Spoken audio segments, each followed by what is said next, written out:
Salam baik buat sahabat channel Kisah Keramat. Semoga menghibur. Yuk, kita mulai kisah ceritanya. Misteri rumah tua di desa terpencil Jawa Tengah. Di sebuah desa terpencil yang terletak jauh di pedalaman Jawa Tengah, tersembunyi sebuah kisah yang mengerikan yang telah lama mengusik para penduduk desa. Desa itu bernama Kedung Sari, sebuah desa yang jauh dari hiruk-pikuk dunia luar, dikelilingi oleh hamparan sawah hijau yang membentang luas, dan dipagari oleh hutan lebat yang tak pernah disentuh oleh tangan manusia. Desa ini hanya bisa dijangkau melalui jalan setapak yang menanjak dan berliku, membuatnya hampir terlupakan oleh waktu. Rumor tentang rumah tua yang terletak di ujung desa sudah lama beredar di kalangan warga Kedung Sari. Rumah itu dikenal dengan nama Rumah Nyi Suro.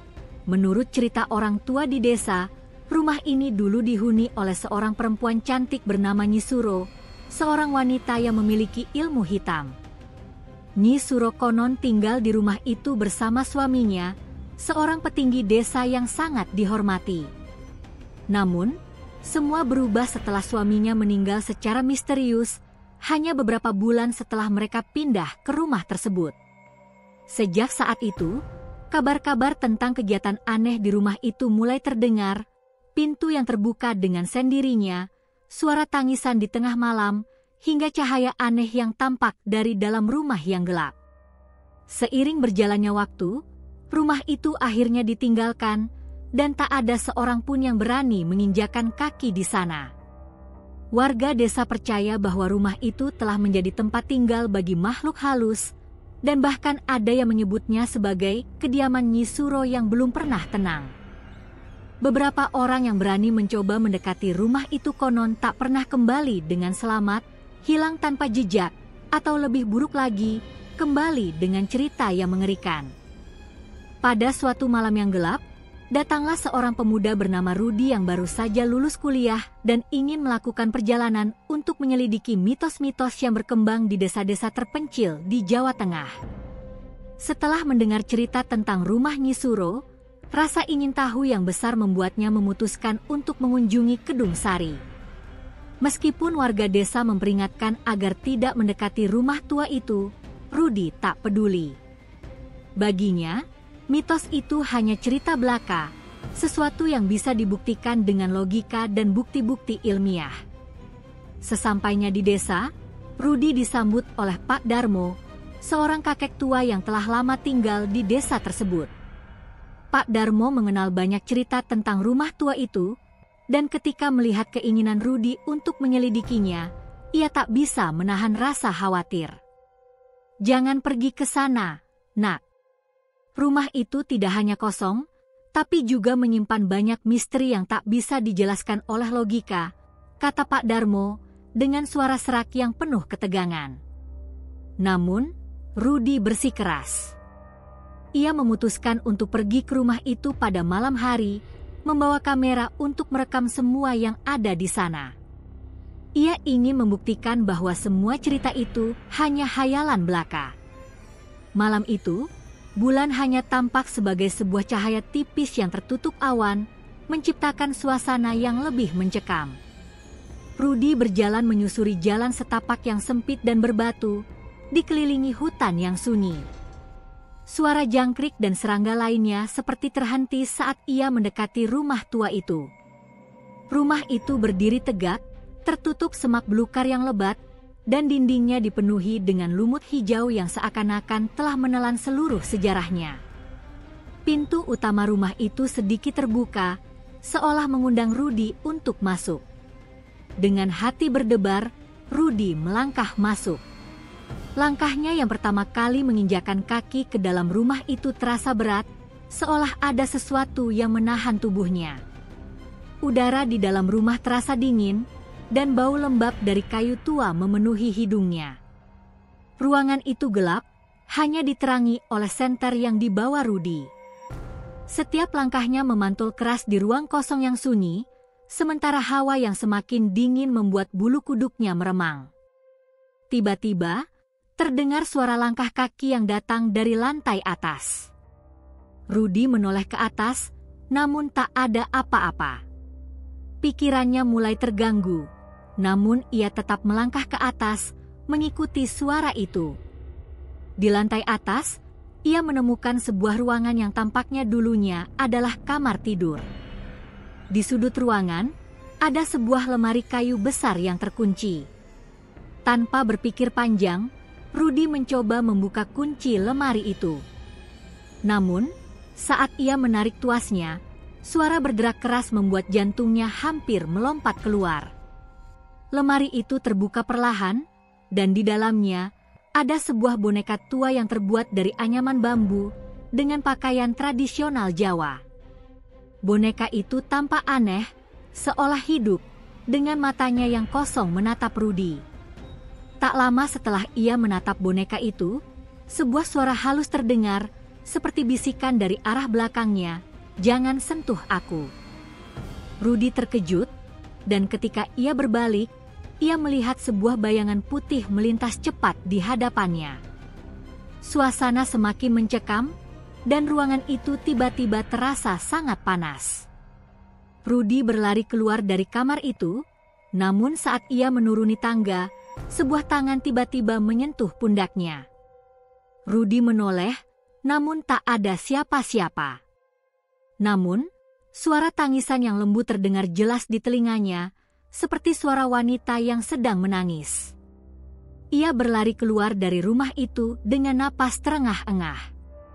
Sesampainya di luar, ia menoleh ke belakang. Rumah itu tampak sunyi, namun bayangan seorang perempuan dengan rambut panjang dan kusut, mengenakan pakaian putih, tampak berdiri di jendela lantai atas. Matanya kosong, namun memancarkan kesedihan yang mendalam. Tak lama kemudian, bayangan itu menghilang begitu saja. Keesokan harinya, Rudy memutuskan untuk meninggalkan Kedung Sari dan kembali ke kota. Namun, setiap malam, ia terus diganggu oleh mimpi-mimpi buruk tentang rumah itu, suara tangisan Nyi Suro, dan boneka aneh yang ia temui di dalam lemari. Hingga kini, Rudy masih belum dapat melupakan pengalaman itu, dan ia tahu satu hal pasti, ada sesuatu yang sangat kuat dan jahat yang menghuni rumah Nyi Suro, sesuatu yang tak bisa dijelaskan dengan akal sehat. Rumor pun terus berkembang di Kedung Sari, dan rumah tua itu tetap menjadi misteri yang menunggu untuk diungkap, namun tetap menjadi tempat yang paling ditakuti di desa itu. Keberadaan Nyi Suro dan rumahnya yang terlupakan tetap menjadi simbol dari kekuatan gelap yang tidak bisa dilawan dengan logika, sebuah kepercayaan yang mengikat, dan sebuah cerita yang tak pernah bisa dilupakan oleh mereka yang berani mendekatinya. Setelah kejadian malam itu, Rudy kembali ke kota, namun ketenangan yang ia harapkan tak pernah datang. Setiap malam, ia selalu terbangun dengan keringat dingin, merasakan kehadiran sesuatu yang mengawasi, seolah bayangan Nyi Suro mengikuti langkahnya. Mimpi-mimpi buruk tentang rumah tua itu menghantuinya setiap kali ia terpejam. Kadang-kadang, ia merasa ada yang menekan dadanya, seperti ada tangan dingin yang mencengkeram dari dalam mimpi, sementara suara tangisan wanita itu semakin keras, semakin nyata. Rudy mencoba mengabaikan perasaan aneh itu, berpikir bahwa ia hanya terpengaruh oleh cerita yang ia dengar di desa. Namun, semakin lama, perasaan itu semakin mengganggu. Bahkan saat ia berusaha berkonsentrasi bekerja, ia merasakan udara di sekelilingnya menjadi lebih dingin, dan sesekali, suara bisikan halus terdengar di telinganya, mengucapkan kata-kata yang tidak dapat ia mengerti. Pada suatu malam yang gelap, saat hujan deras turun, Rudy tidak dapat tidur. Matanya terpejam, namun tubuhnya terjaga. Ia teringat akan boneka yang ia temui di lemari rumah tua itu. Seperti ada sesuatu yang menariknya untuk kembali, untuk menyelidiki lebih dalam. Pikirannya mulai dipenuhi dengan pertanyaan-pertanyaan yang belum terjawab. Siapa sebenarnya Nyi Suro? Apa yang terjadi pada suaminya? Dan mengapa rumah itu terasa seperti tempat yang penuh dengan energi gelap yang tak bisa ia ungkapkan? Dengan tekad yang kuat, Rudy memutuskan untuk kembali ke Kedung Sari. Kali ini, ia berencana untuk mengungkap semua misteri yang telah membebani pikirannya. Ia tahu bahwa perjalanan ini berbahaya, tetapi rasa ingin tahunya sudah melampaui rasa takut. Ketika ia kembali ke desa, suasana terasa lebih sepi dari sebelumnya. Warga desa semakin enggan berbicara tentang rumah itu, dan kebanyakan dari mereka memilih untuk menghindar saat Rudy mendekati mereka. Namun, ada satu orang yang tampaknya tidak takut untuk berbicara, Bu Sari, seorang wanita paruh baya yang menjadi salah satu penduduk terakhir yang tinggal di dekat rumah itu. Anak muda, kamu harus berhati-hati. Nyi Suro bukanlah seorang wanita biasa, kata Bu Sari dengan tatapan penuh kekhawatiran. Dulu, Nyi Suro adalah seorang wanita yang memiliki banyak ilmu hitam. Namun, ada yang mengatakan bahwa suaminya, seorang kepala desa, telah mengkhianatinya. Karena itu, ia mengutuk rumah itu dan siapa saja yang tinggal di sana akan merasakan penderitaan yang tak terbayangkan. Rudy mengangguk, mendengarkan dengan seksama setiap kata yang keluar dari mulut Bu Sari. Apakah benar suaminya mati secara misterius? Tanya Rudy, menekan rasa ingin tahunya. Bu Sari terdiam sejenak, sebelum akhirnya menjawab dengan suara rendah. Suaminya ditemukan tewas di dalam rumah itu, dengan tubuh yang terbelah dua, seolah-olah ada kekuatan lain yang membunuhnya. Setelah itu, rumah itu berubah menjadi kutukan bagi siapa saja yang mencoba menghuni atau mendekatinya.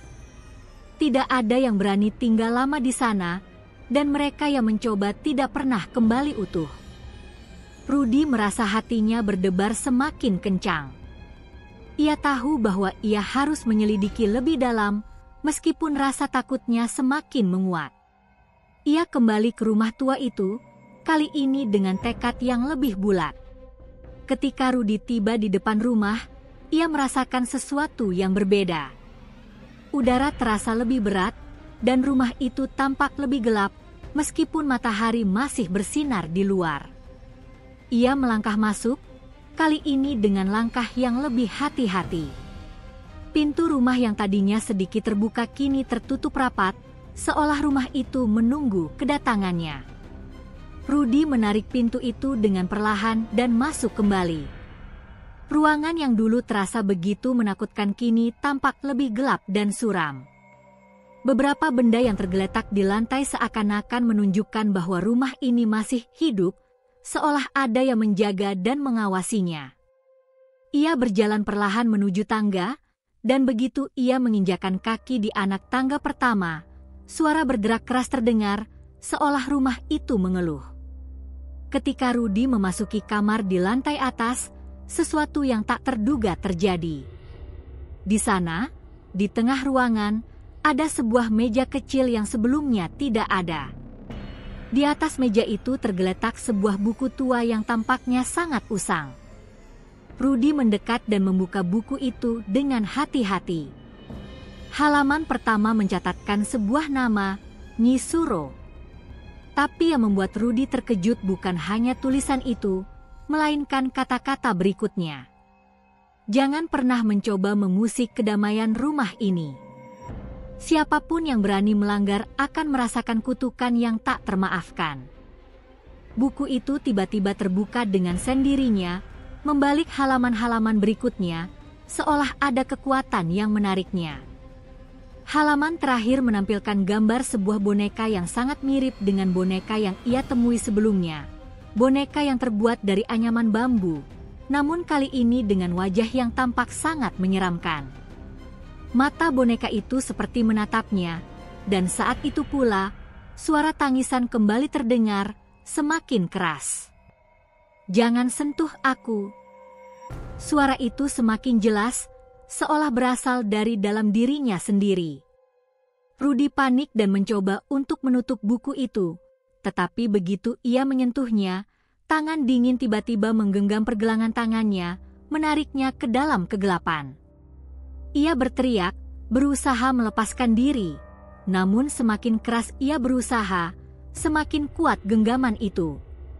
Suara tangisan wanita itu semakin dekat, dan Rudy merasa tubuhnya semakin lemas, hampir kehilangan kesadaran. Ketika ia hampir tak bisa bernapas, tiba-tiba ia merasakan tangan seseorang menariknya. Pak Darmo, orang tua yang dulu memperingatkannya, tiba-tiba muncul, menariknya keluar dari kamar itu dengan kekuatan yang luar biasa. "Sudah cukup, Nak. Jangan biarkan dirimu jatuh ke dalam kutukan itu," teriak Pak Darmo, suaranya penuh dengan kekhawatiran. Rudy yang hampir kehilangan nyawanya, akhirnya berhasil keluar dari rumah itu berkat bantuan Pak Darmo. Saat mereka berlari menjauh dari rumah tua, suara tangisan itu masih terdengar, namun semakin jauh, semakin menghilang. Rudy akhirnya pulang ke kota, tidak pernah kembali lagi ke Kedung Sari. Namun, kisah tentang rumah Nyi Suro terus menjadi legenda yang menakutkan, bukan hanya bagi penduduk desa, tetapi juga bagi siapa saja yang pernah mendengar ceritanya.